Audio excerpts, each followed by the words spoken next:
벌써 세 번째 시간이죠. 사실 오늘이 제가 가장 깊이 공부했는 시기예요. 박사학위 논문도 이 시대와 관련이 있는 건데요. 하나님이 절제를 해주게 해주셔서 이 시험할 시간에 맡았으면 좋겠습니다. 오늘 사무엘 상하 우리 보도록 하겠습니다. 사무엘 이야기 그리고 사울 이야기, 다윗 이야기까지 우리 사무엘하까지 있는데요. 우리 보도록 하겠습니다.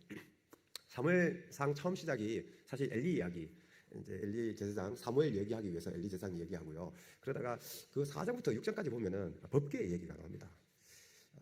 여러분 법궤 이야기 눈여겨 볼 필요가 있습니다. 법궤 이야기 참 재미난 이야기인데요. 사실 우리 현대인으로 보면 좀 웃기지 않습니까? 법궤가 가가지고요 그곳에 있는 신상들을 다 이렇게 자르고요. 이렇게 신상이 넘어져가지고 목도 부러지고 발도 이렇게 부러져가지고 너부러져 있는 그런 역사가 일어나고 또 거기서 옮기니까 전염병 생기고 현대인의 입장에서 봤을 때는 참 뭐 그런 얘기가 다냐 신화 같은 그런 얘기다. 그래서 법궤 이야기가 사실 이거 믿을 수 없을 만한 그런 이야기다. 신화 같은 얘기다. 그렇게 사람들이 받아들일 수 있습니다. 근데 그 이야기 가운데 가만히 보면은 아주 중요한 그 몇 가지 사건들이 있는데 첫 번째는 이 법궤가 실로 에프라임 지파에 있었던 그 땅에서 떠나가지고요 돌아다니다 결국은 예루살렘으로 가까이 갑니다. 그래서 결국은 다윗이 왕이 됐을 때 그 법궤를 예루살렘에 안착시키는 그 기본적인 스토리를 이 법궤가 하고 있고요. 또 법궤가 돌아다니면서 결국 이 실로에 있었던 엘리 제사장 집안의 리더십이 결국 엘리 집안에서 끝이 나고 사무엘에게로 넘어가는 그런 그 이야기가 그 뒷배경에 있습니다. 재미난 것은 이 법궤에 대해서요 사울은 전혀 관심이 없었어요. 재미나죠? 법궤에 대해서 사울은 왕이 되었고 그리고 길리앗 여아림이 이따 보시겠지만 사울이 수도가 되었던 기브아하고 되게 가깝거든요. 한두 시간만 걸어가면은 갈 수 있는 곳이에요. 그런데 그곳에 길리앗 여아림의 아비나답의 집에 법궤가 계속 있는 동안 전혀 사울은 법궤에 대해서 전혀 관심을 두지 않습니다. 그런 과정인데 법궤가 처음에는 실로에 있었죠. 그래서 실로에 있었다가 그 아벡과 에베네셀과 사이에서 전투가 일어나가지고 져가지고 결국은 그것을 가져옵니다. 그래서 하나님의 도우심으로 우리 전쟁에서 한번 이겨보자, 한번 이용해 보려고 했었죠. 그래서 여기 보면은 여기 실로는 되지만 실로 에브라임 지파 산지에 있는 실로에서 쭉 가져와 가지고요 여기 에베네셀로 가져옵니다. 그래서 결국은 전투해가지고 빼앗겨 가서 아벡으로 가져가서 결국은 이렇게 돌아서 아스돗, 가드, 에그론, 그다음에 이제 베스를 통해서 이제 기란역으로 갖고 가는 요 여정이 4장부터 6장까지 있습니다. 이 곡 가운데 몇 가지 중요한 장소가 있는데 이 정말 거짓말 같은 기적과 같은 그런 이야기 가운데 배경의 장소가 몇 군데가 있는데 그 중에 제가 몇 군데를 고고학적으로 보려고 합니다. 첫 번째 당연히 실로가 되겠죠. 실로. 지금도 중앙산악지역으로 예루살렘에서 차를 타고 한 1시간쯤 딱 가보면요 텔 제일리온이라는 곳이 있습니다. 그곳이 실로인데 지금 여기 있는 언덕입니다. 여기 언덕이고 여기저기가 발굴이 되었습니다. 발굴되었는데 비잔틴 시대 때 교회도 있고요 무슬림 시대 때도 있고 한데 여기 요 한 부분 요 아래쪽에서 요 부분 있죠. 요 부분에서 뭐가 발견됐는가 하면 뭐 이런 것들이 발견됐어요. 여기 벽이 있고요. 요 벽이 있고 벽 아래쪽에 여기 지금 있는 요 벽인데요. 요 벽 아래쪽에서 사람 사는 집터가 발견되었습니다. 그릇들도 발견되고 뭐 집에 있는 기둥 베이스 그 밑받침 그리고 집터도 발견되는데 그 집터에 이 유물들이 언제건가 하면은 바로 사무엘 시대 것이 발견됐어요. 땅을 봤는데 사무엘 시대에 집터가 나오고 토기가 나온 거예요. 그러면 이 시대 여기 실로에 실제적으로 사무엘 시대 때의 사람이 살았구나라고 할 수 있는 것을 우리가 얘기할 수 있겠죠. 그렇죠. 그리고 여기를 봤는데 뭐 집터가 어떻게 생겼냐 이런 모습이었습니다. 요 뒤편에 벽이 있고요. 여기 뒤편에 벽이 있고 그것을 벽을 그 버팀벽처럼 사용하고 앞에다가 이렇게 벽을 이렇게 지어 가지고요 칸칸이 만들어서 기둥을 세워 가지고 지붕을 만들고 그리고 사람들이 그 안에 살았습니다. 그런데 그 안에 유물들을 발굴할 때 발굴자가 어떤 걸 발견했느냐 거기에 재가 이만큼 쌓여진 재청이 발견된 거예요. 어떻게 된 거예요? 사무엘 시대 때에 사람이 살았는데 마지막에 파괴가 된 거예요. 불태워진 겁니다. 그래서 처음에 한 10여 개짜리 여기 오른쪽에 보이는 이런 항아리, 이 항아리들이 발견되었고 나중에 또 다른 사람이 이스라엘 사람이 또 발굴했을 때 한 30여 개가 발견돼가지고요 40여 개가 발견된 거예요. 그러니까 사람들이 확실하게 여기 살았고 뭐 물이라든지 포도주라든지 기름 이런 것들 채웠던 그런 사람 살았던 유적지가 발견됩니다. 그런데 이것이 화재로 불탑니다. 그래서 여기 앞에 제가 말씀드렸던 요 실로에 관련된 성경 구절 있잖아요. 구절을 쭉 찾아보면은 실로가 그렇게 되게 중요한데 실로가 이 창세기부터 신명기까지는 한 번도 언급이 안 됩니다. 그러다가 마지막 여호수아서 끝에쯤 가가지고 이제 제비 뽑을 때 갑자기 실로가 등장합니다. 그러면서 사사기, 사무엘상에서 집중적으로 나타납니다. 그러니까 정착하자마자 이스라엘 백성이 정착하자마자 얼마 안 돼가지고 거기 있었고 그 다음에 엘리 사무엘 시대 때에 아주 집중적으로 살았던 그런 거주인데 그 이후에는 실로가 거의 발견되지 그러니까 언급되고 있지 않습니다. 또 하나 예레미야서에 보면 또 시편에 보면은 실로가 하나님의 재앙을 받아가지고요 파괴되었다는 것을 하나님의 벌에 의해서 파괴되었다는 것을 하나님이 분명히 말씀하고 있습니다. 그런데 실질적으로 이렇게 발굴을 해보니까 뭐냐 여기에 재층이 발견되고 파괴가 되고 그 다음에는 이 실로가 거의 사람들이 살지 않은 겁니다. 그래서 여기 사람들 사람들은 지금 살았던 게 여기 유적지가 발견됐는데 성막은 아마 어디에 있겠느냐 처음에는 가장 높은 곳 이곳에 있었을 것이라 해가지고 이곳을 집중해서 발굴했는데 이곳에서는 성막이 있는 지역이 발견이 안 됐고요. 지금 여기 맨 아래쪽에 더 아래쪽에 북쪽으로 가보면은 지금 에어리아 K라고 하는 요 지역인데요. 거기 가면 넓은 평지가 있습니다. 지금 어딘가 하면 여기입니다. 여기를 지금 발굴하고 있어요. 그래서 성막이 있었던 그 자리를 발굴하게 되면 앞으로도 그 결과가 발표될 것입니다. 그래서 실로가 사무엘 시대 때 유적지가 발견되었고 하나님의 징벌에 의해서 법궤를 사용했던 그렇게 해서 이기려고 했던 이스라엘 백성들에게 하나님은 결국은 벌을 내리신 거죠. 아마도 블레셋 사람들이 올라와가지고 다 불태우고 파괴시켰을 것이다. 그렇게 생각할 수 있습니다. 두 번째는 에벤에셀입니다. 에벤에셀도 요 실로와 마찬가지로요. 매우 특정한 본문에서만 에벤에셀이 나타납니다. 우리 에벤에셀 상품도 있고 뭐 회사도 있고 한데 에벤에셀은 모세 오경에 한 번도 등장하지 않고요. 여기 사무엘상 4장부터 7장까지 요 본문에만 딱 나오고 그 이후에도 한 번도 언급이 되지 않습니다. 그러니까 에벤에셀은 딱 사무엘 요 시대 때 사람이 살았던 거죠. 그래서 이곳을 이집의 차르타라는 곳인데 아벡에서 한 3km 떨어진 지점입니다. 그곳에서 발굴을 했습니다. 발굴해가지고 드러난 유적이 뭡니까? 이런 유적이에요. 그래서 지난 2주 전에 봤었던 이스라엘 백성이 정착한 곳이면 이곳에 이스라엘 사람들이 정착했다고 하는 어떤 특징적인 유물이 나올 거 아닙니까? 그렇죠. 조선시대 사람들이 살았으면 조선백자가 나오듯이 고려시대 살았으면 고려청자 고려시대 때의 토기가 나오듯이 이스라엘 사람들이 살았던 거주지면 거주 형태와 그런 토기들이 나타나는데 여기 이집의 차르타 에벤에셀 지역에 그 토기들이 또 거주지가 발견됩니다. 언제? 주전 12세기, 11세기까지 10세기 한 초반까지 그 이후부터는 이 에벤에스는 전혀 사람들이 살지 않습니다. 그러니까 이 에벤에스는 사사시대 때 그리고 사무엘 시대 때 그때만 사람들이 딱 살고 그 이후에 전혀 살지 않죠. 그러니까 성경에 창세기부터 신명기까지 있는 그 족장시대하고는 전혀 상관이 없고요. 그리고 이 사무엘 시대 그 이후에 왕국시대 때에 전혀 이야기와는 상관없죠. 왜? 사람이 안 살았으니까요. 그래서 이 발굴하면서 여기에 발견된 모습인데 이곳에서 뭐가 발견되는가 하면 오른쪽에 보이는 전형적인 이스라엘 사람들이 살았다는 4칸짜리 방 우리 2주 전에 제가 말씀드렸는데 베델 발굴하면 이 집이 나옵니다. 베르세바 파면은 이 집이 나옵니다. 그리고 여기 위에 하솔 파면은 이 집이 나오고요. 이스라엘 사람들이 살았던 곳이면 이런 집이 나오는데 이 에벤에셀에도 그런 집터가 4칸짜리 방이 나옵니다. 그래서 에벤에셀에 이스라엘 사람들이 살았다는 게 나오고 또 하나 제가 이게 준비를 하지 않았지만 3km 떨어진 아벡에 가보면요. 아벡을 또 발굴했어요. 그곳에서는 3km밖에 떨어지지 않은데 그곳에서는 뭐가 나올까요? 이스라엘 사람들이 살았던 거주 흔적이 나오는 게 아니고 블레셋 사람들이 살았던 거주 흔적이 납니다. 그러니까 말 그대로 블레셋 사람들이 거기에 진을 쳤고 사람들이 살았고 여기에는 에벤에셀의 사람들이 살았고 그래서 그 사이에 평지가 있는데 그곳에서 전투를 나고 결국은 이제 에벤에셀도 파괴가 되고 결국 블레셋 사람들이 그 전투에서 이겨가지고 법궤는 빼앗아가고 그리고 실로까지 올라가가지고 결국은 다 재앙을 누리게 되는 이스라엘 사람들에게 벌을 내리는 그런 일을 하게 됩니다. 에벤에셀을 넘어가기 전에 하나 보여주고 싶은 게 소개하고 싶은 게 오른쪽 아래에 있는 저 그림입니다. 뒤편에서는 잘 안 보이시죠? 뭔가 하면은 크기 한 요만한 토기 조각입니다. 2개로 깨어지는데 이걸 붙여보니까 딱 붙었어요. 이게 뭐냐면 비문이에요. 네, 비문입니다, 여러분. 에베네셀에서 비문이 발견됐어요. 예, 놀랍지 않았나요? 예. 아까 전에 제가 몇 세기 때 사람들이 살았다 그랬어요? 주전 12세기, 11세기, 10세기 초반까지 약 한 200년 동안 사사시대, 사무엘시대까지 살았는데 그 시대 때에 조그마한 마을이에요. 뭐 크기도 그렇게 크지 않습니다. 우리 교회에 한 3개 정도 되는 그런 넓이에요. 그렇게 크지 않은 그런 마을인데 그곳에 글자가 있었다니까요. 근데 그 글자가 어떤 글자냐?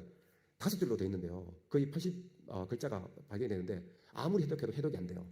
그런데 5줄이 있는데 맨 밑에 있는 5줄에는 어떻게 쓰여져 있는가 하면 왼쪽에서 오른쪽으로 쓰면서 기역부터 희역까지 있는 거예요. 알렙부터 시작해서 타브까지 뭐가 있는 겁니까? 이 알파벳 글자가 쓰여진 거예요. 순서대로. 이거는 놀라운 겁니다. 왜냐하면 어떤 사람이 글자를 배울 때요, 제일 먼저 하는 게 뭔가 하면은 순서대로 글자 쓰기 이거예요. 그래서 저의 의견이 아니라 아론 댐스키라는 사람이 이걸 보고 사사시대 때에 이미 서기관이 있었고 서기관 제자를 키우는 그런 제도가 있었다. 그래서 아마도 이 글자를 보았었을 때 사사기에 보면은 기드온 얘기에서 기드온이 그 미디안 군대를 치면서 이렇게 따라가면서요, 그 300용사 가면서 숫꽃하고 브넬 그쪽에 사람들한테 가가지고 좀 도와달라 그러잖아요. 물 먹을 걸 좀 달라, 마실 걸 달라 했을 때 안 줍니다. 그래서 결국은 쫓아가가지고 세바 살문나 잡아가지고 안 죽이고 그곳까지 데려와가지고 그게 결정했던 우리 안 죽이로 안 도와주기로 결정했던 장로들을 다 죽입니다. 죽이기 전에 뭐 합니까? 한 소년을 부릅니다. 소년을 불러가지고 그 결정에 참여했던 장로들 이름 다 적어. 그런 거예요. 소년이 어떻게 해서 어린 아이인데 그 나하르라고 해서 영수들, 젊은 사람입니다. 그러니까 20살이 안 된 성인이 안 된 소년인데 이름을 다 적었다는 거죠. 그 소년이 누구냐? 아마도 서기관 학교의 생도였을 것이다. 그렇게 됩니다. 그 증거가 어디 있습니까? 여기 있어요. 그러니까 에베네셀의 그 작은 마을에 글자가 있었다는 말은 사사시대 때에 이스라엘 백성들은 글자를 쓸 수가 있었습니다. 그러니까 당연히 이제 하나님 말씀도 적을 수가 있었겠죠. 그 증거가 이곳에 에베네셀에서 발견되었고 그 이후에는 발견되지 않습니다. 이후에 이제 사무엘이 시대가 끝나고요, 사울 이야기가 나타납니다. 사울은요, 고고학적으로 그의 이름 관련된 그와 관련된 어떤 역사적인 기록 또는 고고학적인 유물, 아니 고고학적인 이름이 발견된 그런 비문들 있느냐? 없습니다. 없어요. 오직 성경에서만 사울이 나타납니다. 앞으로 뭐 사울의 이름은 아마 발견될 거라고 저는 생각이 듭니다. 생각이 드는데 그가 주로 활동했는 지역은 어디입니까? 베냐민 지파, 예루살렘 북쪽에 있는 이 베냐민 지파입니다. 그 중에 중요한 장소가 몇 군데 있는데 그 중에 기리안 여아림이 있고요. 그 다음에 기브온이 있습니다. 그런데 희한하게도 사울은 기브온에다가 바탕으로 해서 수도를 삼지 않고요. 어디를 수도를 삼느냐? 이 기브온의 남쪽에 있는 이 기브아, 여기가 기브온이 어디 있는가 하면 기브온이 여기 있고요. 동쪽에 있는 이 기브아, 그러니까 예루살렘에서 북쪽으로 7km 떨어진 지점에 있는 이 기브아에다가 수도를 삼습니다. 그래서 일찍이 미국 사람들이 1930년대에 가가지고요, 이 기브아 지역을 가서 발굴했습니다. 발굴해서 발견된 게 뭐냐? 오른쪽에 있는 이런 벽입니다. 이 벽인데 이 벽이 어디냐? 여기 있는 시커먼 거 있죠? 이 부분입니다. 벽 두께가 거의 1.5m, 엄청난 두께고요. 이게 한쪽 벽에 망대식으로 되어 있는 겁니다. 그래서 이것을 제거해 보면은 이런 정사각형의 망대가 4군데 있으면서 아주 넓은 뜰을 가진 그런 궁전이 있었던 장소였을 것이다. 이제 그렇게 예상을 할 수 있습니다. 시기가 중요합니다. 시기가 언제 거냐? 어느 시기일 걸까요? 이런 거대한 궁전과 같은 건물이 발견됐어요. 어느 시기일 것 같습니까? 사울 시대 거예요. 초기 철기 시대 말, 우리 얘기하면 주전 11세기 말경의 토기들이 이 바닥에서 나온 거예요. 제가 말씀은 안 됐지만 재미나죠. 여러분, 옛날 과거로 돌아가게 되면요, 사람들이 제일 하찮게 얘기했던 게 뭔가 하면은 토기였어요. 그래서 전쟁에서요, 전쟁에 적군이 쳐들어왔다 도망가자 그러면 값진 거 막 다 챙깁니다. 놔두는 건 뭐겠습니까? 토기는 놔둡니다. 왜 그렇습니까? 그곳에 가서 얼마든지 자기가 만들고 살 수 있으니까, 싸게 구입할 수 있으니까. 근데 이게 우리 고고학적으로 매우 중요한 것이 되었습니다. 왜? 파는 곳곳마다 토기들이 발견되니까.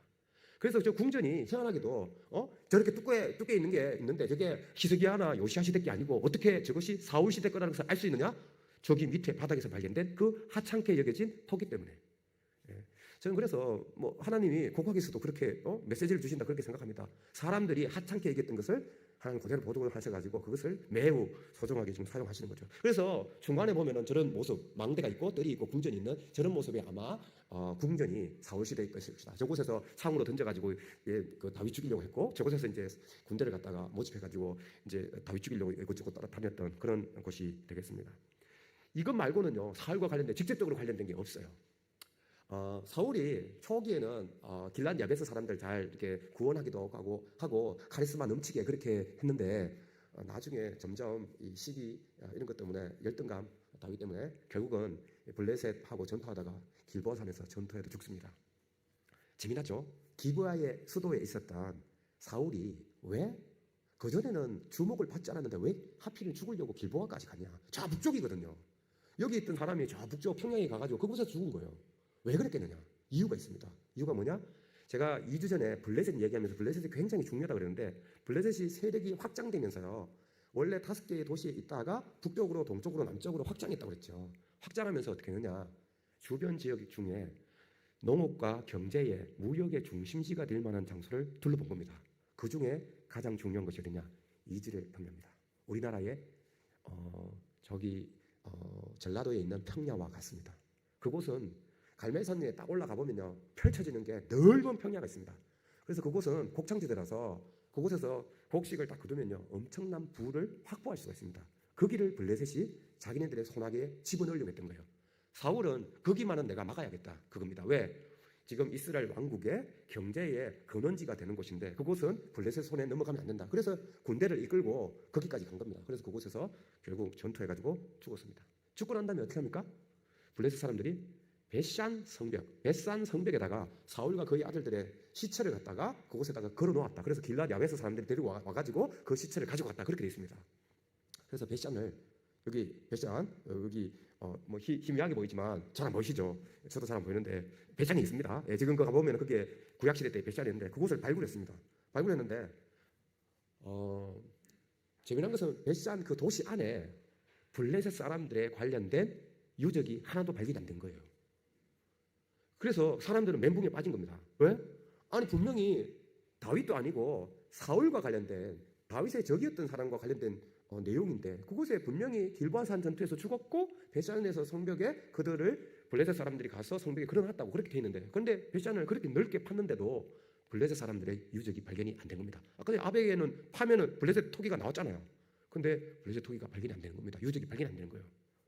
그런데 블레셋 발견이 안 됐는데 이 베산에 북쪽에 가보면 하롯 하천이 있습니다. 하롯샘에서 흘러나온 하롯 하천인데 그 건너편으로 무덤이 있습니다. 그래서 그 무덤을 발굴한 거예요. 발굴을 했는데 그곳에서 저 그림에 나오는 것처럼 저런 사람의 모양의 뚜껑을 가진 인형관이 발견된 겁니다. 인형관. 그러니까 저보다 조금 더 큰 한 2m짜리 이렇게 둥근 인형관이고요. 그 뚜껑이 여기 앞에 보이는 이런 모습을 하고 있습니다. 그래서 그 뚜껑을 열어서 시신을 안에다 집어넣고 유물을 다 집어넣고 그 다음에 뚜껑을 덮습니다. 그래서 그것을 이제 그 무덤 안에다가 동물 무덤 안에다가 안치를 하는데 이것을 처음에는 사람들이 이것이 블레셋 거다 그렇게 했는데 아닙니다. 저것은 분명히 블레셋 것이 아니고 이집트의 것입니다. 이집트 것인데 그곳에서 한 50개가 발견됐는데 인형관이 그 중에 이집트의 모양으로 생긴 거 말고 갑자기 이상하게 생긴 오른쪽에 생긴 저런 모양의 인형관이 발견된 겁니다. 그걸 딱 보니까 이거는 이때까지 발견된 이집트 양식의 인형관 뚜껑이 아닌 거예요.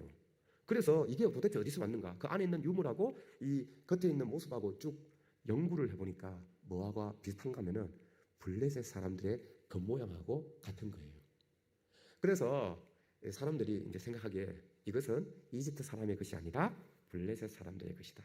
블레셋 사람들이 베산에 아마도 용병처럼 있었을 것이다. 그래서 이곳에 있어가지고 이집트의 양식을 따가지고 인형관으로 죽었을 때 그렇게 했고 그렇지만 겉으로 드러나는 모습은 그들의 모양으로. 그래서 그 인형관의 위의 모습 보면요.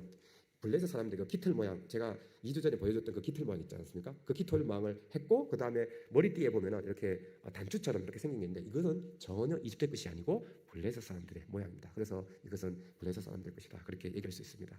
그래서 베산에 블레셋 사람들이 있었다는 그 증거가 이 무덤 발굴에 의해서 결국은 알려지게 되었습니다. 그리고 이제 사울이 죽고 난 다음에 그의 아들 이제 그 전당 세력이 나와가지고 이제 다윗하고 싸우지 않습니까? 그래서 요압 군대하고 아브넬 군대하고 이렇게 싸우는 이야기가 사무엘하 그 초반에 보면 나옵니다. 근데 그 전투가 어디서 일어나냐? 하필이면 또 베냐민 지역에서 나타납니다. 그러니까 계속 베냐민의 전당 세력이 그곳에 기반을 남아 있어가지고 사울 집안의 왕국을 계속 유지하려고 했었던 거죠. 그런데 그 전투에 우리 헬가 탑수림 그 전생이 나오는 머리채 잡고 이렇게 서로 찔러 죽이면서 아주 치열한 전투가 일어났던 곳이 있잖아요. 그런데 그 전투가 일어났던 곳이 어디냐? 기본이었어요. 그런데 기본에 관련된 구절이 바로 이 구절인데 어디서? 기본 목가에서 만나서 그곳에서 전투가 일어났다.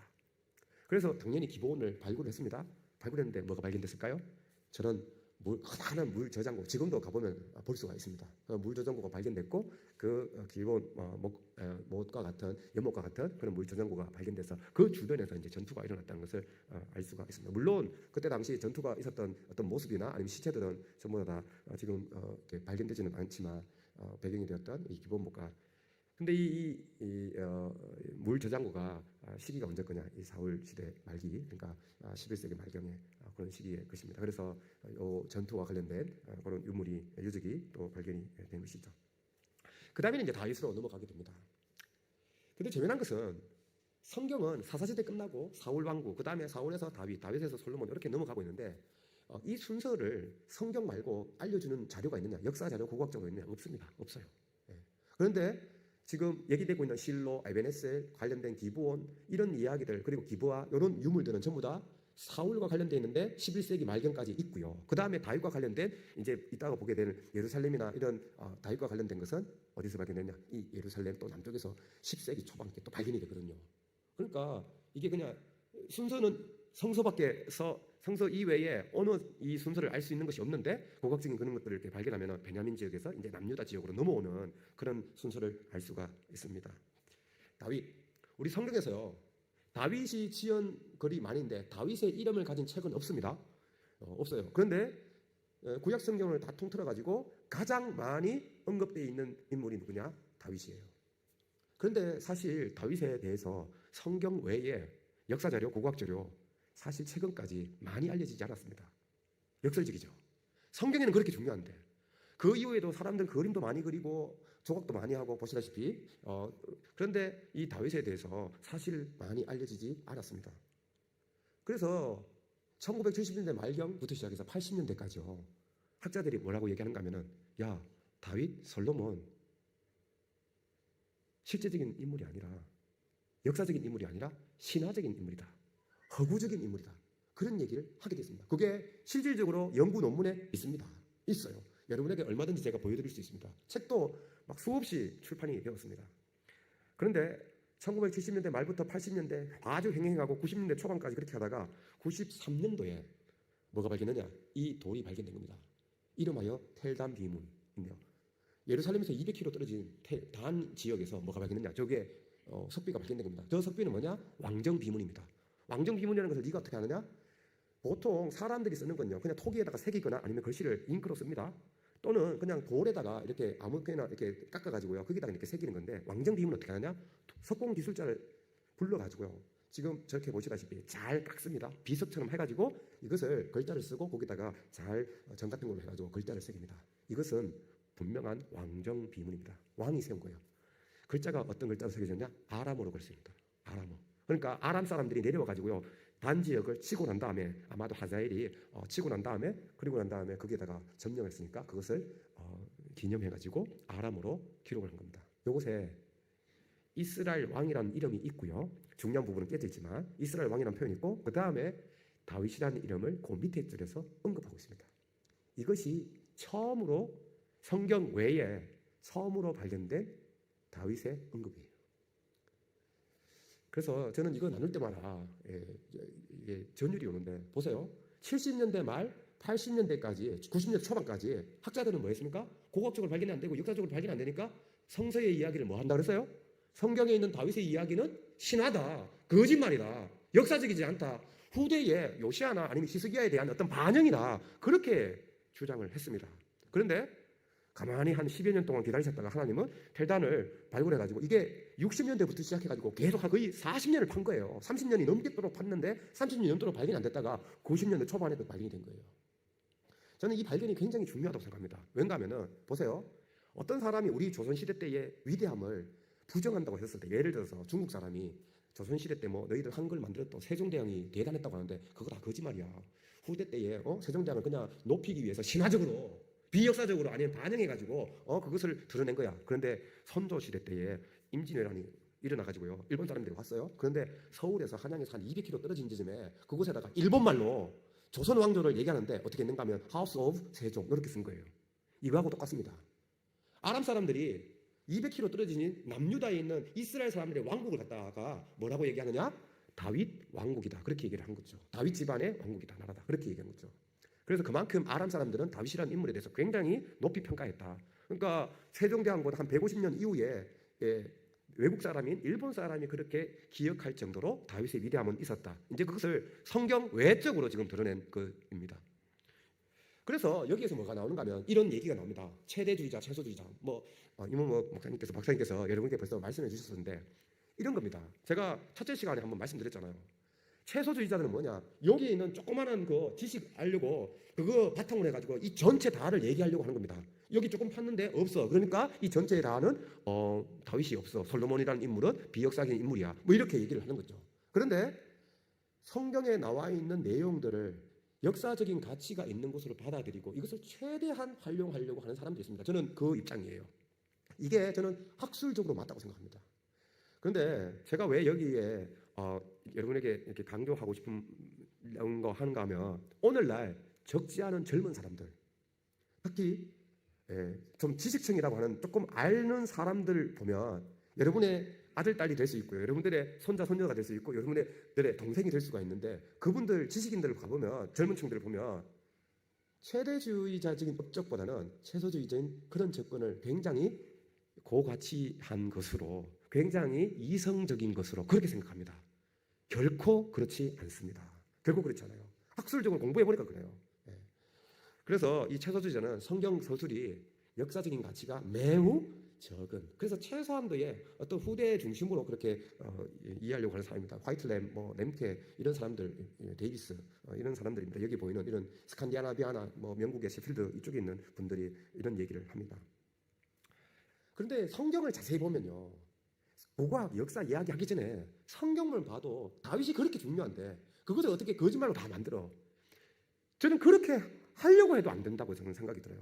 제가 첫 시간에 광개토대왕에서 제가 말씀드렸는데 삼국사기가 주후 12세기 때에 있다 그랬죠. 12세기 때에 있는데 광개토대왕이 그렇게 만주벌판 그렇게 넓은 영토를 중국 땅을 갖다가 그렇게 전쟁해가지고 그렇게 거대한 제국을 이루었다고 얘기하는데, 그래서 광개토대왕은 역사적인 인물이 아니라 너희들이 얘기하고 있는 그냥 12세기 때 고려시대 말기에 있었던 그냥 허구적인 인물이다. 그렇게 얘기할 때 뭡니까? 길림성, 그리고 광개토대왕릉비, 그리고 고구려의 영토 경계비 이런 것들이 만주 쪽에서 중국 쪽에서 막 발견이 된다는 거죠. 그런 것이 발견되기 전까지 사실 그걸 쏙 빼고 나면요, 우리가 갖고 있는 역사자료, 이 삼국사기에 대한 역사자료를 자세히 살펴보면 얼마만큼 고구려가 위대했는지를 알 수가 있는 거죠. 저는 이게 같은 유기적인 입장이라고 생각합니다. 성경을 자세히 보면 다윗이 이른바 이 사무엘 상부터 열왕기하까지라고 하는 이 신명기 역사서라고 하는 이 가운데 제일 많은 분량의 중요성을 가진 인물 바로 다윗이라는 거죠. 그래서 저희가 한 게 아니라 캐롤 메이어스라는 사람이 해보니까 다윗은 한 70%, 사울은 10%, 솔로몬은 한 20%밖에 안 된다는 거예요. 그만큼 이 다윗은 중요한 인물이었고 구약뿐만 아니라 신약에 와서도 예수님을 얘기할 때 다윗의 자손 예수여 이렇게 얘기하잖아요. 그래서 이건 조금 다른 얘기지만 신약 시대 때요, 사람을 부르는 방법이 두 가지가 있습니다. 뭐냐? 성이 없었기 때문에요. 누구 아들 누구, 개똥이 아들 셋똥이 이겁니다. 요셉의 아들 예수 이렇게 얘기하는 거예요. 두 번째는 지역을 얘기합니다. 순천댁 누구 이런 것처럼 그러는 것처럼 나사렛 예수라고 얘기하는데, 그런데 예수님을 다윗의 자손 예수라고 얘기하는 거는 이거는 완전히 앞에 둘과하고 완전히 다른 얘기예요. 구원자 메시아인 것을 인정하고 이제 얘기하는 겁니다. 그만큼 신약 시대에 와서도 다윗은 중요한 인물이었다. 지금 현대도 마찬가지고요. 그래서 다윗인데 다윗과 관련돼 가지고요, 이제 실질적으로 너가 최대주의자가 하는데 성경은 그렇게 했는데 고각적으로 한번 보자 이거예요. 실질적으로 다윗이 위대한 일을 했느냐? 그 첫 출발은 어디냐? 예루살렘입니다. 왜? 다윗은 예루살렘을 수도로 삼았으니까. 보시다시피 1번부터 8번까지 있는데요. 여러분, 예루살렘의 크기가 시대별로 크기가 달랐어요. 우리 서울만 보더라도 조선시대 때의 한양, 사대부 뭐 해가지고 있는 거하고 우리 지금 오늘날의 서울하고 크기가 다르잖아요. 이거는 뭐 자연스러운 겁니다. 그래서 비잔티 시대 때, 로마 시대 때, 헬라 시대 때 또는 페르시아 시대 때의 예루살렘 크기가 다르고요. 가나안 시대 때의 예루살렘, 그리고 다윗 시대, 솔로몬 시대 때의 예루살렘, 그리고 히스기야 시대 때의 예루살렘, 바벨론에 쳐들어 왔었을 때 그때 당시에 예루살렘 크기가 다릅니다. 그래서 1번이 가나안 시대 때의 크기, 대개 여부수 사람들이 살았던 성은 굉장히 작습니다. 한 5헥타르 정도밖에 안 됩니다. 5만 평방미터밖에 안 됩니다. 500m, 뭐 100m 이렇게 불려 있는. 그런데 다윗 솔로몬 시대 때 오면은 성전성까지 해가지고 한 12헥타르. 물론 성전성까지 다 발굴한 건 아닌데 지금까지의 모든 데이터를 다 종합했었을 때 한 그 정도 됩니다. 그리고 히스기야 시대에 와서는 이것이 한 6배에서 7배 커지게 됩니다. 왜냐하면 북쪽 이스라엘이 멸망당하면서 대거 남쪽 유다로 사람들이 피난을 옵니다. 피난 오면서 예루살렘이 커지게 됩니다. 그러면서 성벽 7m짜리 8m 넓이에 있는 이 성벽을 세우게 됩니다. 그래서 아시리아 쳐들어왔을 때 그것을 방비하려고 주전 8세기 때 성벽이 있는데 지금도 볼 수 있습니다. 나중에 여러분 예루살렘 가면 볼 수 있는데 그때 2번이 바로 예루살렘의 크기라는 거예요. 언제? 다윗과 솔로몬 시대 주전 9세기까지. 저 크기라면 제국의 수도가 될 수가 없다. 어떻게 유라트스 강에서 나일강 하수까지 그렇게 제국이 되었는데 저렇게 조그만한 도시에서 어떻게 수도가 될 수 있었겠냐. 그러니까 그것은 성경은 역사적인 게 못 된다. 이게 고국적으로 맞지 않는다. 제국이 되려면 바벨론처럼 아니면 아시리아의 아수르처럼 니느웨처럼 그렇게 4km 그 사방으로 하나가 4km 정도 되는 10여 몇 킬로 되는 그런 도시가 돼야 되지 않냐. 그렇게 얘기를 합니다. 여기에 대해서 두 가지를 얘기할 수 있습니다. 첫 번째, 크기가 중요하냐. 중요한 것은 중요성이다. 바티칸 시티를 봐라. 바티칸 시티가 그게 크기가 조그마한 왕국이지 않냐. 그런데 영향력을 봐라. 영향력을. 전 세계적이다. 그러니 너는 크기 갖고 얘기하지 말아라. 두 번째, 크기가 조만한데 저 아래 과연 왕국을 다질 수 있을 만한 그런 고고학적인 발견물이 발견되었느냐 이거예요. 그래서 우시키냐는 이 분께서 지금 이제 은퇴하셨는데 텔아비브 대학교에 계신 분인데 대단한 고고학자입니다. 고고학자인데 이분이 150년 동안 예루살렘의 고고학적인 연구는 주전 10세기 예루살렘이 절대로 제국의 왕국이 될 수 없다. 이게 이분의 결론이에요. 2003년도에 책이 있습니다. 여러분에게 보여드릴 수 있어요. 우리 학교 도서관에도 있습니다. 그러니까 제국의 수도가 될 수 없으니 예루살렘을 수도로 삼았던 다윗의 왕국에 관련된 내용은 믿을 만한 것이 못 된다. 이거죠. 결론이. 과연 그러냐? 그래서 다윗은 우리 여기 있는 성전산 그리고 여기 아래쪽에 있는 기드론 골짜기, 흰동 골짜기 다는 이 여기를 갖다가 죄송합니다. 그 집중적으로 여기를 발굴한 거죠. 그래서 발굴했는데 아마도 다윗과 솔로몬 시대 때에 예루살렘의 모습은 아마도 이런 모습이었을 것이다. 이렇게 얘기를 합니다. 지금도 예루살렘 가보면 있는데 여기에 어느 부분 지금 화살표 지역으로 있는 그 지역이 제가 주로 얘기할 부분인데 그거 얘기하기 전에 여러분 예루살렘은 오이 모양으로 이렇게 길게 나와 있습니다. 다윗 솔로몬 시대 때는. 그런데 그 모양이 그냥 평면적이었느냐? 그렇지 않습니다. 뭐냐? 성전산은 740m 높이고요. 저 아래쪽에 있는 흰동 골짜기에 가까운 이 실로암 연못에 있는 곳은 620m. 그러니까 편도 차이가 몇 미터? 그러니까 120m 이렇게 고도가 이렇게 차이 납니다. 고도가 차이 나니까 왕궁 그리고 성전은 어디 있느냐? 저 위쪽에 있습니다. 그러니까 사람들은 어디 사냐? 저 아래쪽에 살아요. 그러니까 왕궁 위에다가 이렇게 누군가가 이렇게 뭐 지붕 위에 올라가가지고 또는 2층에서 이렇게 아래쪽을 이렇게 내다보잖아요. 그러면 아래쪽에 있는 사람들 사는 모습이 다 보입니다. 그러니까 뭐 바세바 보는 게 이제 그 사건이 이제 이해가 되는 건데 아무튼 저곳에 왕궁이 있었느냐라고 하는데 재미난 것은 여기를 1950년도도 발굴하고 그 전에 벌써 150년 동안 팠다 그랬잖아요. 팠는데 결과가 뭐냐? 2003년도 전까지 뭐냐? 여기에 보면은 돌로 된 계단이 있습니다. 여기에 뭐 52개짜리 이렇게 계단으로 쭉쭉쭉 돼 있는 게 있어요. 그게 뭐냐? 기도론 골짜기가 쭉 내려가는 이 경사면에 발견된 거예요. 발견됐는데 이것이 1950년대, 80, 70년대 발굴이 돼가지고 결론이 뭐냐? 이게 몇 세기 거냐? 주전 10세기 거다. 왜 이게 건설되느냐? 흙을 이렇게 메워가지고 이렇게 버팀목을 해가지고 이 위에다가 뭔가 큰 건물을 세우기 위해서 이것이 세워진 것이다. 그렇게 됐어요. 그래서 이것이 충분히 왕국의 수도로서의 모습을 할 수 있는 그런 증거가 된다 얘기했는데 우시키는 아니다. 그거 될 수 없다. 그렇게 얘기를 하는 거죠. 보세요. 증거가 없는 거냐? 아니죠. 증거는 있는데 그것을 가지고 왕국 얘기를 하지 않는 것이죠. 하나만 더 말씀드리겠습니다. 여기 돌계단이 이렇게 있고 다윗성은 이제 그 왕궁은 이따가 말씀드릴 왕궁은 여기에 건설되는데 2003년도 전까지는 여기에 아무것도 발굴이 안 됐습니다. 요 아래쪽입니다. 죄송합니다. 아래쪽에 보면은 여기에 경사면이니까 흙이 계속 토사가 내려오잖아요. 그렇게 하려면 어떻게 합니까? 여기 위에다가 토사를 계속 막기 위해서는 뭔가 버팀벽을 퉁퉁 층층으로 이렇게 쌓아야 됩니다. 그렇게 해야 되는데 그 발견된 게 뭐냐? 여기 있는 돌들이에요. 지금도 가면 볼 수 있습니다. 이게 몇 세기 건지 확실하게 알 수는 없습니다. 그래서 고각적으로는 이 52개의 돌 계단, 스텝스톤 스트럭처라고 하는 요 계단하고 밑에 있는 이 버팀벽하고요. 버팀벽은 굉장히 많은 돌을 쌓아놓은 것입니다. 그러니까 이것은 누군가가 권력자가 사람들을 부역을 시켜가지고요. 전부 다 여기다가 벽들 만들어 하지 않는 이상 이것을 세울 수가 없습니다. 저는 저것이 주전 10세기 거라고 생각합니다. 물론 다는 아니지만 가나안 시대 때도 사람들이 거기에다가 사람들이 그 벽을 세우는데 그 위에 나오는 토기들을 보면 주전 10세기에 굉장히 많습니다. 이 거대한 일을 언제 누가 했느냐? 저는 다윗 솔로몬 시대 때 했다고 생각합니다. 아무튼 여기까지가 1970년대까지였어요. 80년대 초반까지. 2003년도까지 발굴이 안 되었다가 어떻게 되냐? 이제 우시스킨이 그런 얘기를 막 하니까 진짜로 그러냐? 그래서 어떻게 하느냐? 여기 위에 있는 버티벽 돌로 된 계단 여기 위쪽 지역 있잖아요. 여기를 갖다가 유대인이 돈을 기부를 해가지고 그에게 돈을 기부해가지고 그곳을 갖다가 땅을 다 사버렸어요. 사버려가지고 어떻게 합니까? 거기를 발굴한 거죠. 발굴해서 드러난 게 뭐냐? 여기 나와 있는 이 건물입니다. 이거는 2005년도에 처음으로 알려졌고요. 2007년도까지 발굴한 거. 지금부터 한 10여 년 전에 발굴된 겁니다. 지금 여러분 예루살렘 가면 볼 수가 있습니다. 근데 저곳의 크기가 중요합니다. 벽 하나의 넓이가 1.5m, 가장 넓은 것은 7m. 언제 걸까요? 주전 10세기. 놀랍지 않습니까? 이전에 어느 누구도 알려지지 않은 왕궁이 지금 처음으로 알려진 겁니다. 언제 거? 주전 10세기. 그 전에 이게 왕궁이 발굴되기 전에 여기 돌로 된 계단, 버팀벽 이런 것들이 발견되지 않았습니까? 그래서 사람들이 이게 주전 10세기 뭔가 큰 건물이 발견됐다고 건설되기 위해서 그렇게 됐다고 하셨는데 그런데 그것이 실질적으로 파보니까 저 건물이 발견됐고 두 번째 중요한 거는 너비 7m짜리 되는 곳이 어디냐 하면 여기 바로 화살표가 여기 있네요. 여기 이 부분입니다. 이 벽이 우리 70년대 발굴됐던 요 돌로 된 계단 있지 않습니까? 요 주전 10세기 거라고 하는 거 이것과 연결이 될까 안 될까 이것을 당연히 조사를 해봤겠죠. 에일라 마자르 교수님이 이걸 봤는데 당연히 확인을 해봤고 그것이 연결됐을까 안 됐을까요?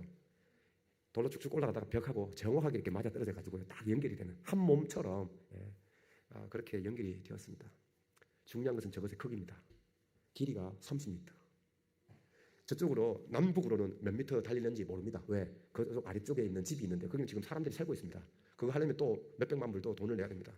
그래서 이 크기인데 이것으로 한번 보면요. 예루살렘의 크기는 얼마 안 되잖아요. 그런데 저 왕궁의 크기는 주전 10세기로 타임머신을 타고 쭉 돌아갔었을 때 그때 시리아, 레바논 지역, 그리고 모압, 암몬 지역, 이스라엘 지역 다 통틀어 가지고요. 저 건물이 제일 큰 건물입니다. 이게 주전 10세기 때의 건물이라고. 그래서 2003년도에 그렇게 제국의 수도가 될 수 없다고 하는 얘기는 맞지 않는 겁니다. 자, 그럼 여러분께 제가 이거 질문 드릴게요. 저 건물이 딱 발견됐어요. 그러니까 우시스킨 그 학자는 저 건물이 발견됐으니까 내가 헛소리했어. 내가 잘못했어. 학술적으로, 이론적으로 내가 이성적으로 잘못 생각했네. 그렇게 얘기할까요? 하지 않을까요? 얘기 안 합니다. 얘기 안 해요. 어떻게 공격하느냐? 저 건물은 헬라 시대 거다. 그렇게 합니다. 완전히 비이성적인 얘기를 하시는 거죠. 그게 2007년도에 그 고각 잡지에다가 그분이 출판을 했습니다. 다른 학자들하고 같이. 지금 이것이 돌아가고 있는 논리입니다. 젊은 지식층들이라고 하는 사람들은 우시시킨 이런 사람이 하는 얘기 그리고 2007년도에 나온 그런 얘기를 이렇게 인용해가지고 그렇게 얘기합니다. 그러니까 지식의 선택을 이루어져가지고 이성적이라고 얘기를 하는 것이죠. 그래서 정략적으로 보면 이건 넘어가도록 하겠습니다. 재미난 것은 제가 밀러 궁어에 대해서 말씀을 드리려고 하는데 도대체 그 위에 세워진 궁이 도대체 뭐냐? 거기가 도대체 뭐냐라고 했었을 때 사실 성경에요 밀로라는 말이 밀러 궁이 적용이 되는 도시가 딱 두 군데밖에 없습니다. 하나는 세겜, 또 하나는 예루살렘입니다. 그런데 이 밀러 궁을 언제 건설했느냐? 바로 그 다윗 시대 때부터 밀로에 대한 이야기가 나옵니다. 솔로몬 시대 때 또 밀로 궁을 또 세웠다는 얘기가 나옵니다. 밀로라는 말은 뭐냐 하면은 사실 레말레 해가지고 뭔가를 채우다 이런 뜻입니다. 그래서 그 어원적인 거 그리고 발견된 모습을 보면은 흙들을요 경사면이니까 어떻게 하느냐 그걸 밑을 파봤어요. 파보니까 어떻게 되냐 이 세로로 흙이 유실되지 않기 위해서 벽들을 이렇게 세로로 세웁니다. 한 1m, 2m 넓이로 해가지고 세워가지고 그 안에 돌하고 흙하고 막 채웁니다. 그 위에다가 이로 돌로 계단으로 된 돌들을 채웠어요. 그리고 난 다음에 그 위에다가 이제 궁을 세운 겁니다. 그래서 아마도 거기가 밀로궁이 아니겠느냐. 그런데 밀로에 관련된 이야기가 뭡니까? 오직 다윗과 솔로몬과 관련된 이야기밖에 안 나오는 거예요. 성경에. 이게 우연이냐? 아니라는 거죠. 또 하나 수직갱이라는 게 있습니다. 수직갱. 이게 여러분 여부스 사람들이 크기는 작았지만 다윗이 쳐들어온다고 했었을 때 굉장히 비웃었습니다. 야 우리 안에 있는 젤른바리도 너희들 쳐들어오면 우리 다 할 수 있어. 정말로 그럴 수 있습니다. 왜냐? 다윗성은 기드론 흰눈 골짜기 타이론 포유 골짜기에 의해서 이렇게 3면이 절벽으로 돼서 천의 요새 그래서 북쪽만 잘 방어하면요 어느 누구도 쳐들어올 수 없는 그런 지역입니다.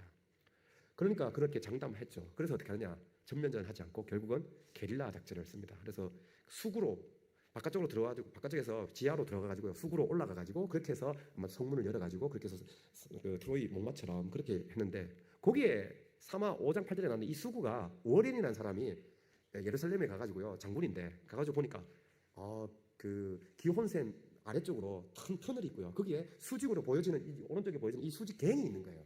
그런데 그것이 바깥쪽에 있었는데 그걸 밑으로 파고 수직경으로 안으로 올라가면 어떻게 되느냐 이제 도시 안이 되는 거죠. 그래서 아마도 저것을 사용했을 것이다.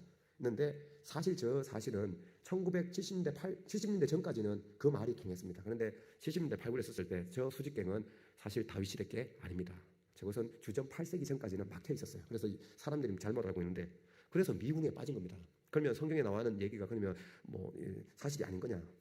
그래서 에일람 마잘 지금 여기 왼쪽에 보이는 이분이 에일람 마잘인데 우리 휴리학교 고등학교 교수인데 이분께서 아까 그 궁을 발굴할 때 그러면서 그 옆쪽을 계속 팠습니다. 팔 때 그 궁 밑에 지하로 이렇게 들어가는 터널 같은 걸 발견합니다. 지금 왼쪽에 보여지는 그 사진인데 그 동굴 같은 게 있지 않습니까? 그 동굴이 있는데 그 동굴 아래쪽에 뭐가 있느냐? 돌로 쌓아진 벽들이 있습니다. 이거는 인공의 사람 손이 같다는 거죠. 그렇죠? 그리고 또 하나 그 안에서 발견된 토기가 언제 거냐? 주전 12세기, 11세기 때 이 토기가 나온 겁니다. 이게 굉장히 중요한데 왜인가 하면은 이게 주전 12세기, 11세기 때에 이 동굴이 존재하였다는 것을 이 토기가 증거해 주는 겁니다. 그렇다는 말은 주전 10세기에 이 터널이 있었을까요? 없었을까요? 있었다는 것입니다. 그래서 아마도 이 터널이 그 요압이 이끄는 이 게릴라 작전을 썼던 이 다윗의 부하들이 바깥쪽에서 안으로 들어와가지고 결국은 이제 이 예루살렘을 그 점령했던 그런 장소였을 것이다. 그렇게 해서 워렌 셰프트 워렌에 의한 계행에 의한 이 설명을 설명에 의해서 주전 8세기라고 해서 결국은 설명을 못했는데 지금 새롭게 알려진 사실입니다. 또 하나 예루살렘이 그래 크기가 12헥타르인데 왕궁은 발견됐고 그래 수직 계행도 그렇게 했다고 치자. 중요한 건 뭐냐? 제국이 되려면요 왕국이 되려면 필요한 게 뭐냐? 글자입니다. 글자예요. 왜? 글자가 있어야 사람 이름을 쓰고 기록을 할 수 있고 기록을 할 수 있어야지 뭘 거둘 수 있습니까? 세금을 거둘 수 있잖아요. 행정을 할 수 있잖아요. 글자가 발견 안 되면 글자가 없는데 왕궁이 있었다, 제국이 있었고 왕국이 있었다, 그거 불가능합니다. 국악적으로 그렇게 얘기할 수 없어요. 150년 동안 팠는데 예루살렘에 글자가 없었다. 그래? 그러면 또 파보자. 뭐 그렇게 된 거죠. 예. 그래서 이제 저 오펠 지역을 팝니다. 그래서 지금 화살표를 가리키는 저 지역, 지금 예루살렘 가보면 알 수 있습니다. 그곳에서 뭐가 발견되느냐? 그 바위 위에요. 기반한 베드락 위에 저렇게 오른쪽 아래쪽에 보시다시피 항아리가 있는데 항아리가 이렇게 깨진 게 6개, 7개 깨진 게 이렇게 그대로 발견됐어요. 그래서 그것을 쭉 맞춰보니까 놀랍게도 위에 보여지는 오른쪽 위에 있는 항아리가 이렇게 맞춰지는데 입구가 있고요. 입구 아래쪽에 글자가 새겨진 게 발견됩니다. 글자 형태가 언제 거냐? 주전 11세기 말, 주전 10세기 거. 항아리 형태는 11세기에서 이제 9세기 초반까지 사용되었던 그런 항아리 형태인데 글자는 11세기 말, 10세기 거예요. 이게 지금까지 알려진 150년, 160년 동안 발굴을 해가지고요. 처음으로 통일 왕국 시대 때에 글자가 있었다는 것을 처음으로 알려준 거예요. 언제? 2013년도에 발표돼서 2012년도에 발굴해가지고 2013년도에 처음으로 알려진 겁니다. 그러면 여러분 예루살렘에 글자가 통일 왕국 시대 때에 글자가 있었습니까? 있었던 거죠. 지금부터 5년 전에 알려졌어요. 5년 전에. 놀랍지 않습니까? 그러니까 채소주의자들이 주장하고 있는 것은 점점 힘을 잃어가고 있는 것이죠. 그러니까 큰 왕궁이 있었을 뿐만 아니라 글자도 있었고 이게 큰 항아리 위에다가 세워졌다잖아요. 이게 왜 중요하냐? 세금을 거두면 옛날에 세금을 거두면 돈을 거두는 거 아니잖아요. 그렇죠? 제가 말씀드렸습니다. 구약시대 때는 페르시아 시대 말고는 동전이 없었다고. 옛날에 세금 거두는 게 딱 두 개가 있었습니다. 하나는 물자를 받고요. 하나는 사람의 시간을 받습니다. 부역을 합니다. 부역도 세금이었고 하나가 물건을 받는데 물건은 어떤 걸 받느냐? 밀, 보리 등의 곡물을 받고 또 포도주나 기름을 받습니다.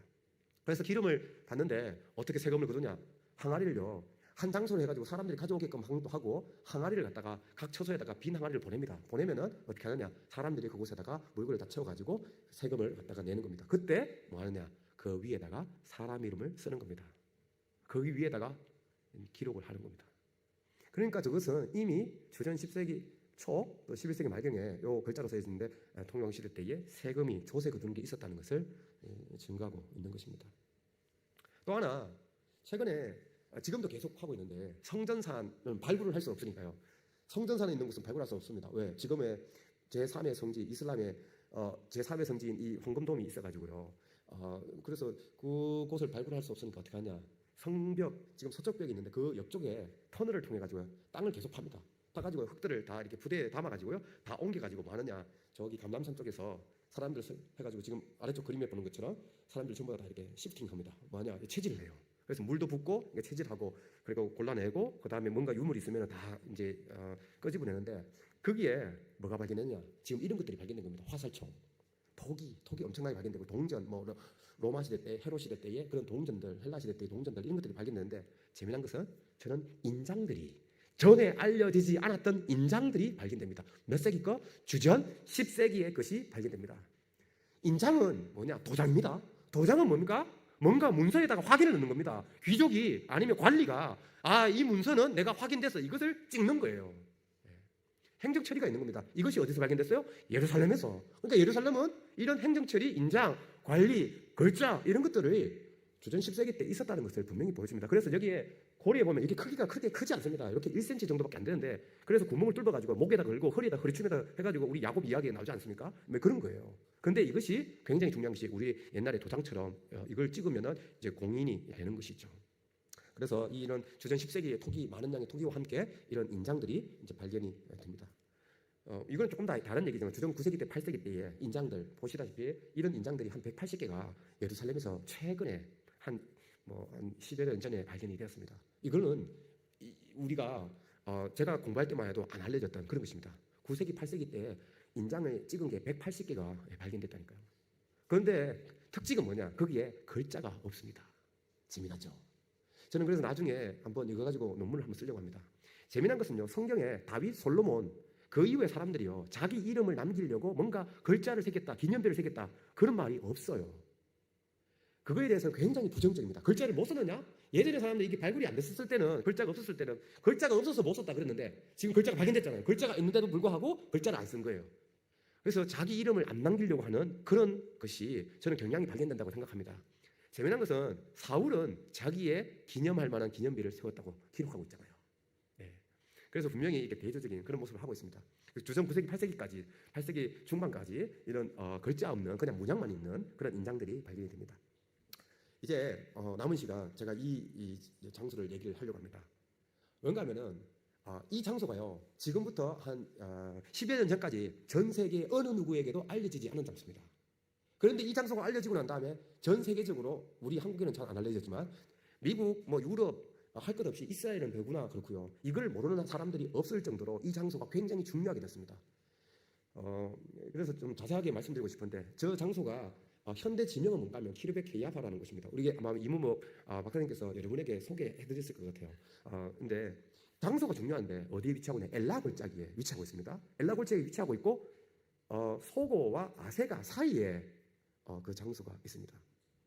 그래서 소고와 아세가 사이에 이 장소가 있는데 이 장소가 2007년 전에는 학자들이 그냥 많은 사람들이 왔다 갔다 했습니다. 지표조사도 하고 했는데 어느 누구도 발굴을 하지 않았어요. 발굴하지 않았는데 지금 여기 이렇게 막노동 하시는 분 같이 생긴 이분이 이곳을 발굴을 했습니다. 저희 지도 교수님이신데 요새 가르치는 교수님인데 이분이 이 지표서를 이렇게 해보니까 뭐가 있는가 하면 위에 흙들이 있고요. 작은 돌들이 있는데 작은 돌들 이 있어가지고 사람들은 이것이 그냥 이후 시대 마물룩 시대나 아니면 비잔틴 시대 때 뭐 현대에 사람들이 와가지고 그냥 자군돌 해가지고 뭐 유적지가 있을 것이다 뭐 그렇게 생각했는데 이분은 그 자군돌 아래쪽에 있는 큰 돌이 있는 것을 본 거예요.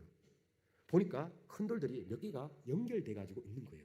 그리고 큰 돌들이 쭉 가다가 보시다시피 여기 그림에 나와 있는 것처럼 여기에 돌들이 여기까지가 흙으로 다 덮여져 있었는데요. 돌이 하나, 둘, 두 개가 일직선으로 딱 있는 거예요. 그리고 큰 돌이 없고 한 10m 떨어진 그 다음에 또 큰 돌이 또 이렇게 또 발견이 되는 거예요. 여기에 뭐가 있겠구나. 성문이 있겠구나. 그리고 바닥에 보니까 토기들이 있는데 주전 10세기 때 이 토기들이 철기시대 때 이 토기들이 이렇게 발견돼 가지고 여기 파보자. 그래서 2007년도에 푼 겁니다. 파가지고 드러난 유적이 저런 겁니다. 그래서 여기서 발견된 거 나중에 이제 종합해 보겠지만 처음에 2007년도 파가지고 뭐가 발견됐냐? 성문이 발견되었습니다. 그래서 그곳에서 많은 유물이 나왔는데 재미난 것은 여기에 성문이 몇 개 발견됐냐? 2개가 발견됐어요. 이거는 놀라운 일입니다.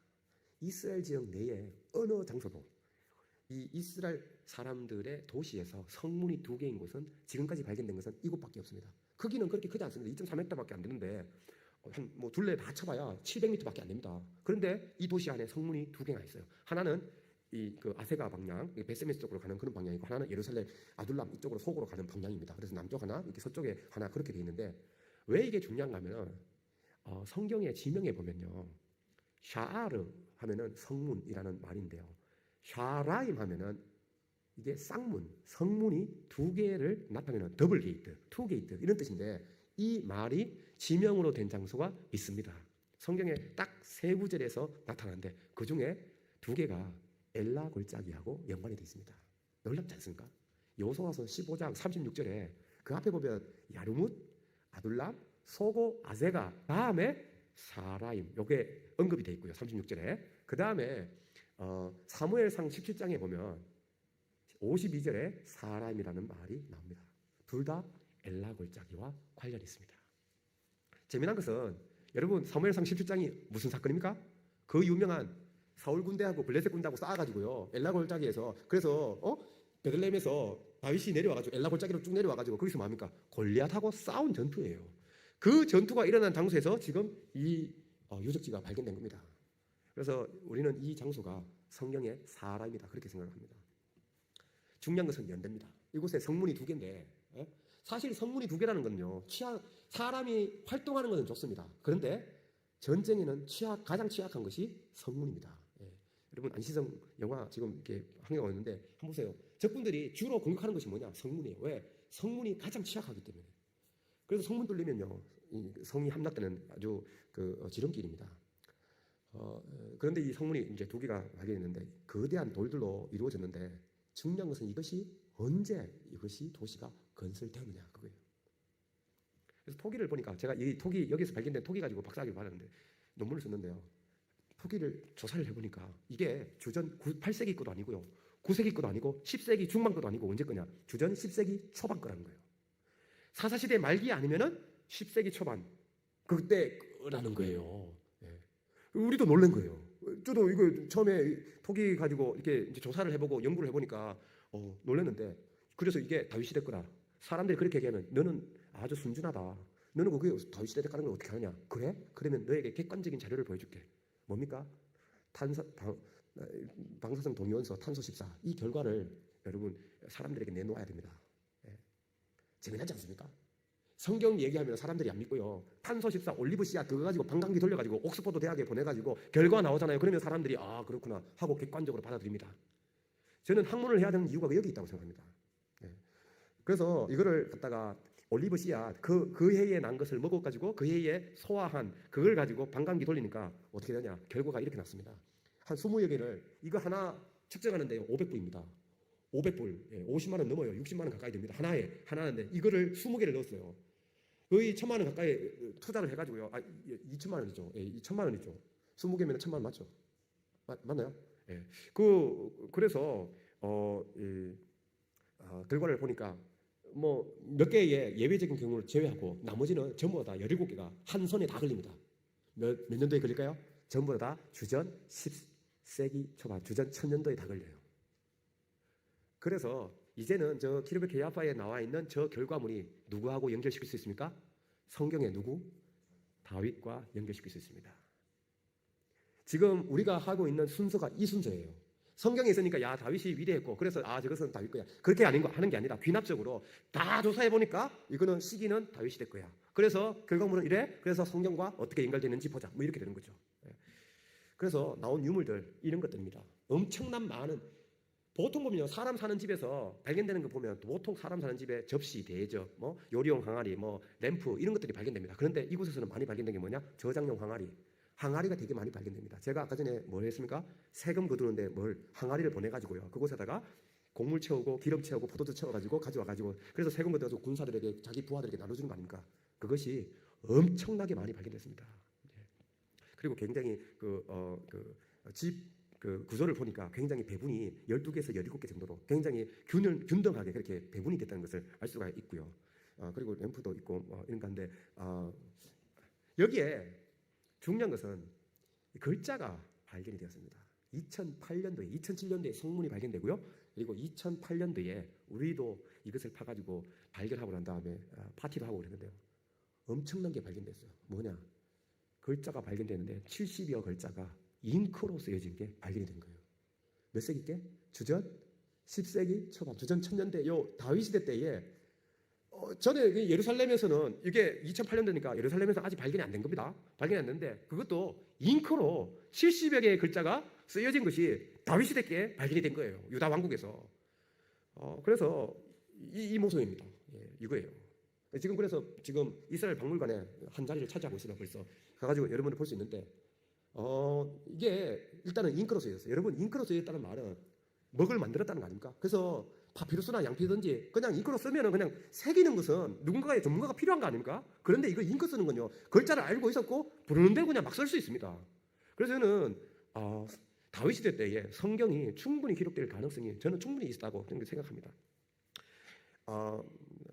이것이 내용이 뭐냐? 벌써 10여 개의 글자가 글자가 아니라 벌써 논문이 발표되었습니다. 발표됐는데 학자들이 저마다 의견을 다 내놓습니다. 다 내놓는데 재미난 것은 뭐 이렇게 차이가 조금 있지만 한 90%는 전부 다 동의합니다. 첫 번째 문장이 뭐냐? 알타아스 또는 알타쇼크, 알타아세 뭐 이렇게 하는 그 글자인데 번역하면 뭐냐? 하지 말아라, 하지 말아라. 부정 명령형으로 시작하는 거예요. 그리고 난 다음에 이렇게 섬겨라, 뭐 어떻게 섬겨라, 뭐 그런 내용은 사사해라, 심판해라, 뭐 그런 얘기가 이렇게 나와 있는데 그거는 벌써 학자들의 의견이 분분하십니다. 제가 한 가지만 얘기하고 다음 얘기 말씀드리려고 하는데 두 번째 줄에 신 페이테트 요 글자가 있고요. 그 다음에 또 두 번째 글자의 그 끝에 쪽에 가보면 두 번째 줄에 신 페이테트, 쇼펫, 심판하라, 사사해라. 판단해라 라고 하는 말이 우리 쇼프팀 해서 사사기가 이거잖아요.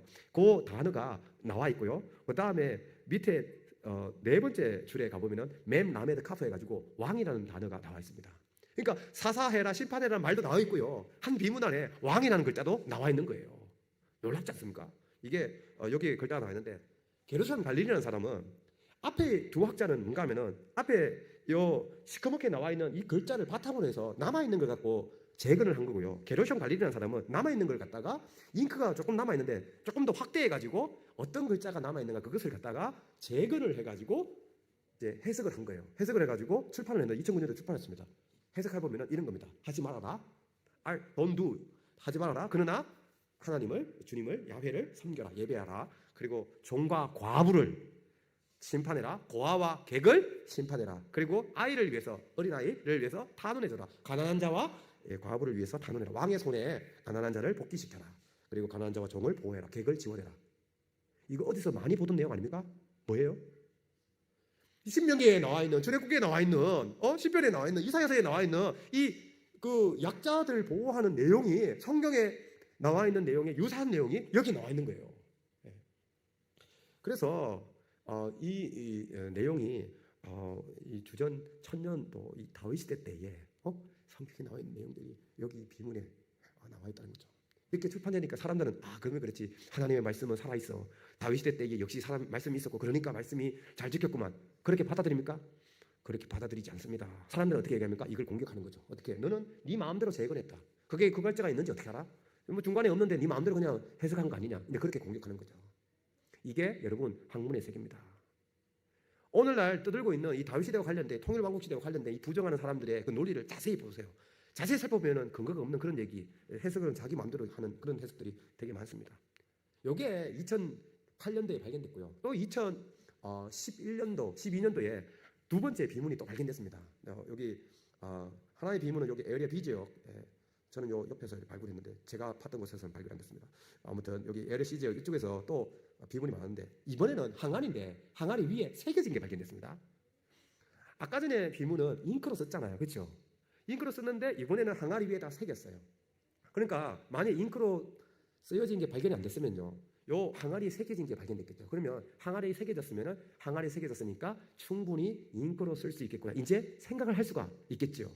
아까 전에 예루살렘에서 잉크로 새겨진 것은, 글자 쓴 것은 발견되지 않았지만 뭐가 발견됐습니까? 인장이 발견됐고 또 새겨진 게 발견됐습니다. 그러니까 예루살렘은 충분히 잉크로 쓰여진 그런 문서, 많은 문서가 쓰여질 가능성을 이제 얘기할 수 있는 거고요. 여기에 글자가 뭐가 발견됐냐? 오른쪽에 있는 것은 떼졌습니다. 그래서 무슨 글자인지 우리 잘 모릅니다. 근데 그 다음에 앞에 한 4글자, 5글자는 어떤 글자인지 잘 모르지만 그 다음 글자부터는 분명히 읽을 수 있습니다. 이시, 바알, 벤, 베다. 이게 글자예요. 이시, 바알, 사람 이름, 벤, 누구누구의 아들, 그 다음에 베다. 베다의 아들 이시, 바알이다. 이시, 바알은 뭐와 상통하느냐? 에스바알. 여러분 에스바알 기억나는 사람 있습니까? 네. 에스바알이 성경에 딱 2번 언급되어 있는데요. 역대기에 언급되어 있는데 누구냐? 사울의 아들입니다. 딱 거기만 딱 나와 있고요. 성경 어디에도 이시바알, 에스바알 이런 이름을 가진 그런 기록이 전혀 기록되어 있지 않습니다.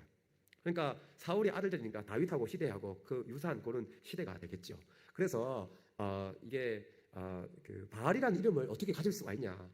이거 북쪽이라서 그런 거냐? 뭐 어떻게 해서 된 거냐? 이제 그 연구는 지금 계속하고 있고요. 베다라는 이름은 성경에서 나와 있지 않습니다. 그래서 아마도 그때 당시에 뭐 유력한 집안이어서 이제 세금을 보내는 것이 됐을 것이다. 그래서 성경에 나와 있는 에스바알과 동일 인물은 아니지만 이시바알이라는 이름이 발견됐고요.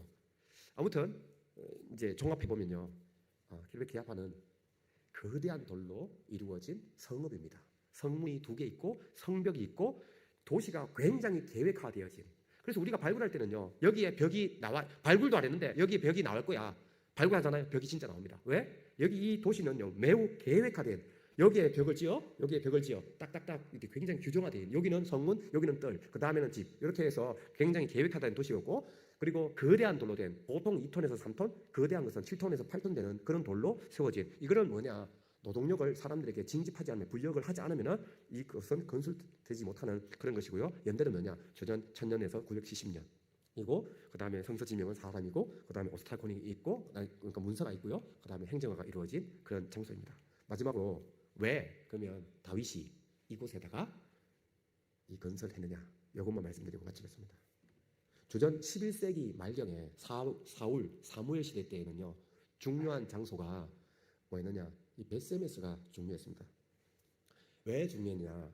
여러분 그때 당시에 가장 대항할 수 있는 세력이 블레셋 지역이라 했잖아요. 블레셋 지역의 5도시 가운데 3지역은 아스글론 가자는 해변 지역이라서 사실 산 지역에 있었던 유다 사람들하고 그 조금 거리가 있습니다. 그런데 위협적인 존재는 뭐냐? 내륙 안쪽에 있었던 에그론하고 가드입니다. 근데 이 에그론과 가드가 사실 어떻게 보면은 지그재그로 있어가지고요, 한쪽이 커지면 한쪽 도시가 작아지고 한쪽 도시가 커지면 한쪽 도시가 작아지는 그런 시소처럼 그렇게 되는데, 주전 11세기 말경에는요, 에그론이 굉장히 컸습니다. 에그론이 커가지고요, 그 에그론이 굉장히 중요했기 때문에 법궤를 돌렸을 때 아벡에서 아소도 갖고 오고, 아소도에서 가드 갖고 오고, 가드에서 바로 갖고 가지 않고 어디로 가냐? 에그론을 갖고 갑니다. 에그론에서 소에다가 마차에다 태워가지고 어디로 보냅니까? 벳세메스로 보냅니다. 그래서 11세기 말경에는 중요한 장소가 이 소래골짜기예요. 그런데 이때 에그론이 11세기 말경에 파괴됩니다. 그래서 파괴되고 난 다음에 크기가 5분의 1로 줄어듭니다. 그래서 아주 세력이 약해져가지고 조그마한 도시가 되는데, 반대급부적으로 중요한 도시가 주전 1000년대 10세기 초반에 와서 중요한 동서가 어디 되냐? 바로 가드가 됩니다. 그러면 이 가드에서 블레셋 사람들이 올라오면요, 어디로, 이 예루살렘으로 오는 이 블레셋 군대가 올라오는 장소는 뭐 북쪽으로 가가지고요, 소래골짜기 통해서 올라갈 수도 있습니다. 그런데 그렇게 굳이 하지 않고 엘라골짜기가 바로 예루살렘을 올라올 수 있는 그런 길입니다. 그래서 다윗이 예루살렘으로 옮기고 난 다음에 블레셋 세력이 엘라 골짜기를 통과해서 유다 산지로 올라오는 예루살렘으로 올라오는 그 길을 막기 위해서 전초 기지로 뭘 이렇게 사라임을 도시를 세우고 그래서 그곳에서 군사를 배치해 가지고 매우 계획화된 도시를 세워 가지고 결국은 블레셋 사람들의 그 올라옴을 막으려고 하였다. 그래서 이 사라임이 이후에는 사실은 중요성이 파괴되고 난 다음에 중요성이 잃어버리게 되고 솔로몬 시대에 와서는 이제 다음 시간에 보게 될 게셀이 이 부분 지금 이 북쪽에 보면은 이 게셀이 있지 않습니까? 여기를 이제 솔로몬이 중요한 성읍으로 지어 가지고 결국은 이제 사라임은 중요성을 잃게 됩니다. 왜냐하면 사울은 블레셋을 평정시켰잖아요.